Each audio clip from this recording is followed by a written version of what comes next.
Well, folks, I'm still quite surprised that we pulled it off, at least step one of our goal, by winning the NL Central, 95 wins, 67 losses. We are in the playoffs, taking on the Washington Nationals in the first round. We'll take a look at them in a quick second. But I like our team going into it. We'll just take a look at our team real quick. Everyone is, from a lineup perspective, playing pretty well. I mean, we have a deep team. Everyone contributing, some type of positive WAR over the course of the season. And while no one is in that 5, 6, 7 range of WAR, we have a lot of players that are, that are contributing to that.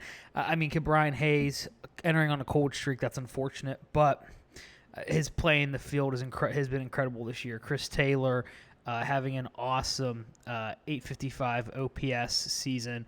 A lot of, we have 4 players here, 4 regulars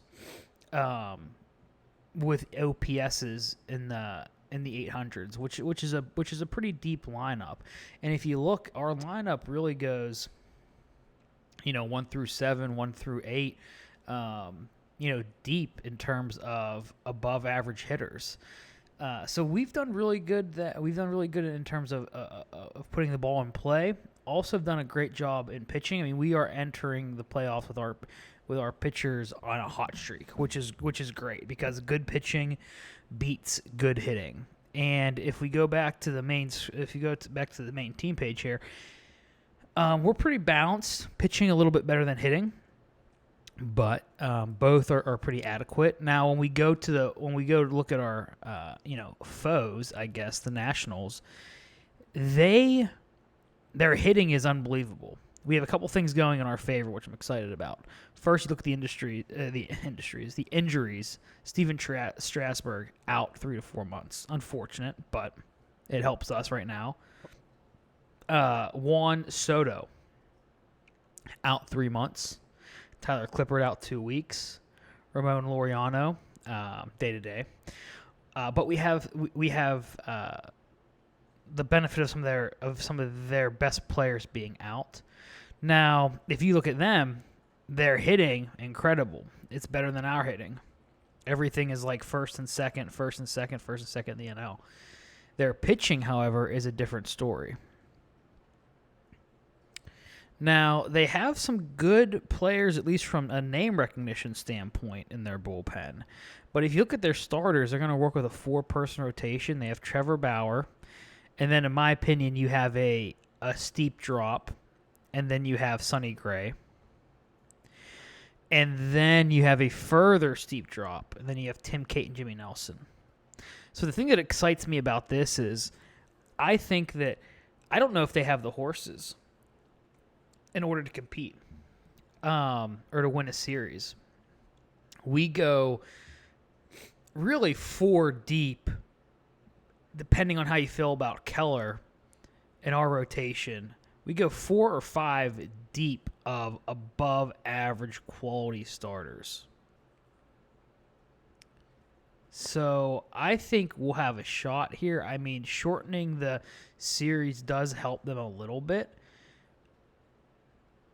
But I think it's such a steep drop-off where if they get a bad game from Bauer or they get a bad game from Sonny Gray, this could be an issue for the Nationals.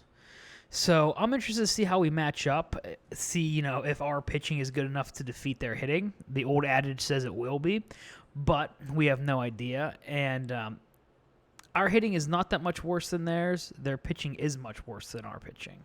So I am interested to see how that goes. I'm debating whether we should play it or sim it. I think I might sim the first one just to see how it goes, what the story is, and then come back to. But we're going to throw out Paddock first. There's no really difference, I should say, between him and Rocker, both on fire. And I mean, Paddock has given up quite a bit more home runs per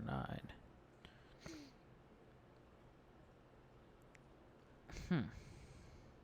You know what? We're going to throw out Paddock. And then we have followed up by Rocker, followed up by Fuentes. And then depending on what this, I mean, assuming that this isn't a sweep, I don't know if we would cycle back to Paddock or if we would actually go to Domingo Herman. I'm pretty sure we're going to run at least a 4-person rotation here in the playoffs. Not sure about the 5th with Brad Keller or not. But, as I was looking at season stats, I'm really happy with how we were able to keep everyone's innings. We didn't throw out anyone's arm. No one pitched 240 innings or anything like that. It was 150, 160, 80, 190. Pretty even across the board. So I'm happy with how we managed that starting rotation over the year. So I'm excited to actually get into this and sim the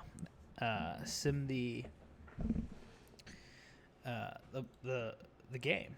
If we look at the playoff tree, we have the Dodgers and the Mets are competing. Pirates, Nationals, Red Sox, White Sox, Battle of the Sox, and the Angels, Astros. Right now, odds-on favorites are probably the Dodgers and the Angels, just because of their, how they led the leagues over the course of the regular season.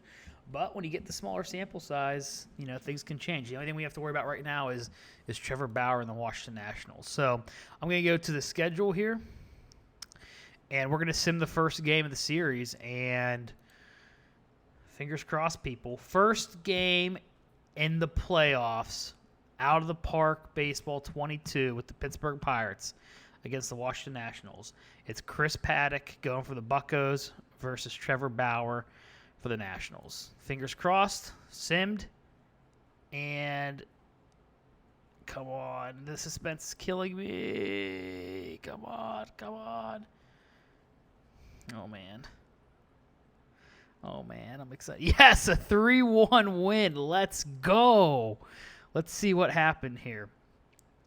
Okay, looks like they took the lead in the top of the first, 1-0, and then we had some run production in the bottom of the third, bottom of the fourth, and that was all she wrote. Let's see. The Pirates powered past the Nationals. Paddock threw 6 1/3, allowing 1 run. Alonso was the prime contributor, according to the little blurb. Run scoring double made the score 2-1 in favor of the Buccos. So let's see. Senzel went 3 for 4. Hunter Renfroe for them went 3 for 4 as well. And then you had Blade, Rosario, Alonso, RBI right there. So 10 hits for both teams. Looks like the Pirates maybe got a little bit luckier on theirs. But Paddock was the pitching was the difference. Bauer gave up 10 hits, only struck out 4. Paddock struck out 7, only allowed 7 hits and an earned run. Paddock with a 61 game score, and that's huge. That is absolutely huge for the Pirates. So let's go back to the schedule. So now they're going to throw Sonny Gray. We're going to throw Kumar Rocker. Both are on fire. And then this is where, let's just sim this game first. This could be huge right here. Let's go. We could take a commanding lead here. Yes, 2-0 series lead with a 2-0 win against the Nationals. All right, let's see who had the big game. Victor Robles for them went 3 for 4. Rosario for the Buccos 2 for 4. Pete Alonso with 3 walks in the game. Rosario an RBI, so same with Ryan Hayes with an RBI and a walk. So maybe he walked someone in with the bases juiced. The only run scored were in the 4th inning, and that was 2 by the Pirates.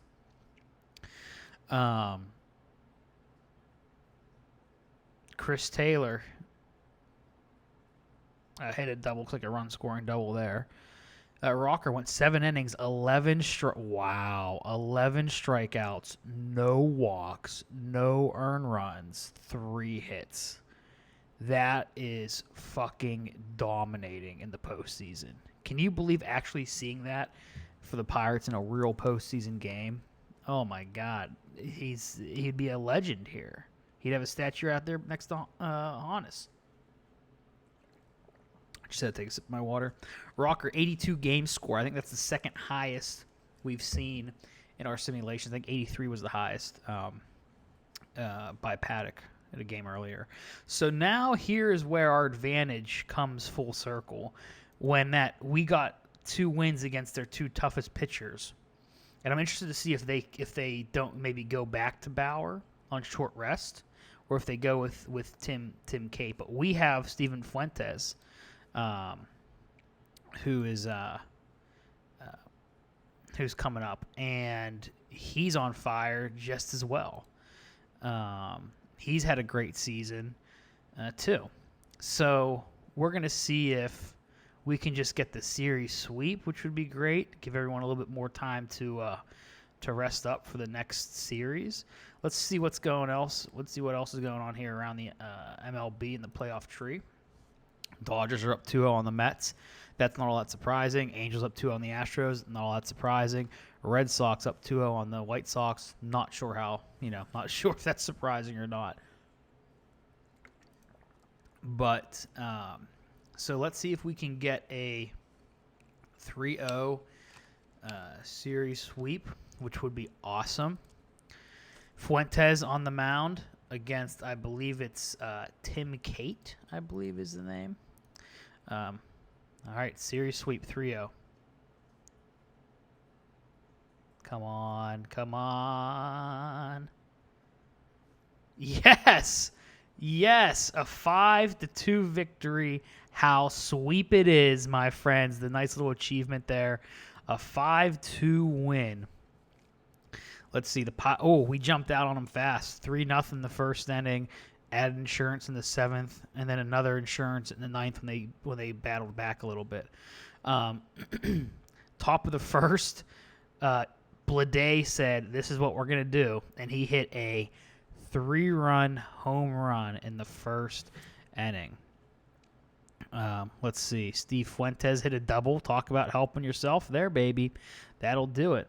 And then Cole Tucker looks like he had a I don't know if that's a 2 RBI single or what, but okay. Rosario is injured after being hit by a pitch. Not great.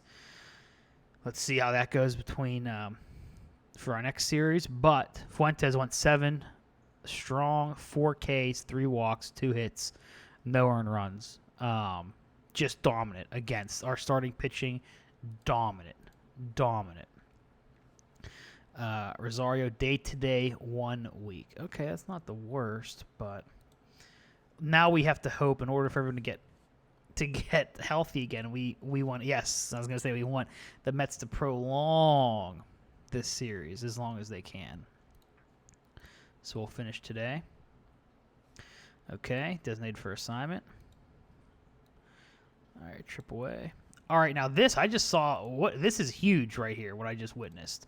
The Mets have tied the Dodgers at 2 games apiece. Now, let's go back to these standings here. The Mets, decent. The Dodgers, really fucking good. 1 win off of the all-time leading Seattle Mariners for best record in a regular season history. So this is wild. This could be a huge improvement to our World Series, at least making the World Series, if the Mets can pull this off. The Angels with a clean 3-0 sweep against the Astros. So let's sim the next day here. I'm really interested to see what this happens. I'm really hoping the Mets pull this upset off. Because the Dodgers are a juggernaut for sure. The simulation taking a while again.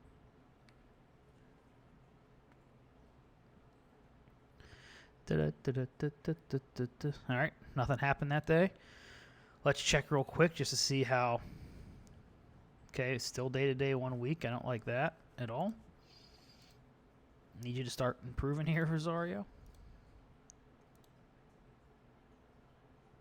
Okay, so I bet you the game has to be today. Oh, the Mets won! Are you kidding me? Holy shit! I can't believe this. Holy shit! I mean, I can't celebrate like we've won anything yet, but that is just a huge improvement to our World Series potential. Whew, my, oh my. What a freaking turn of events that was. So Rosario out, not out, but day-to-day, three more games, which I don't know. Do we replace him in the lineup? He had 302 this year. That's hard to believe. No, well, not hard to believe, but crazy. So that's wild. This is going to be a short video because we're going to stop there. We're going to stop there. We're going to come back. We're going to look at the Mets. We're going to decide what we're going to do in terms of play or not. We're going to see who. Oh, looks like I see a little surprise here. Chad Kuhl in the starting rotation for the Mets. So interesting stuff here. This got much, much more exciting. I will see you guys in the next video. Talk to you later. See ya.